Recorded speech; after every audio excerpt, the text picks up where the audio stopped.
Jangan baca dua doa ini, lebih-lebih lagi pada 10 hari awal Zulhijjah. Kita semua tahu bahawa banyak fadilat, kelebihan dan keistimewaan di sepanjang 10 hari awal di bulan Zulhijjah ini. Sama ada memperbanyakkan zikir, amalan-amalan sunat, berpuasa sunat, malah berdoa. Tapi jangan sampai berdoa dengan dua doa ini. Apa dua doa ini?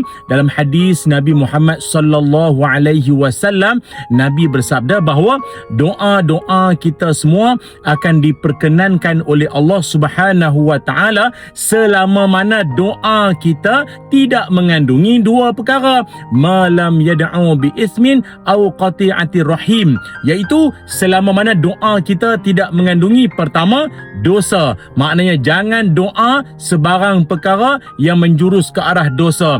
Minta-mintalah, ya Allah, aku nak buat apa? Benda-benda tak baik, benda tak elok, benda yang mungkin ada sifat khianat ke buat perkara yang tak baik, tak senonoh. Jangan doa benda-benda macam tu. Dan yang keduanya adalah doa yang melibatkan memutuskan silaturahim, benda yang boleh mengakibatkan berpecah belah persaudaraan jadi retak. Moga-moga lah abang dan kakak gaduh supaya mak benci pada adik. Janganlah macam tu.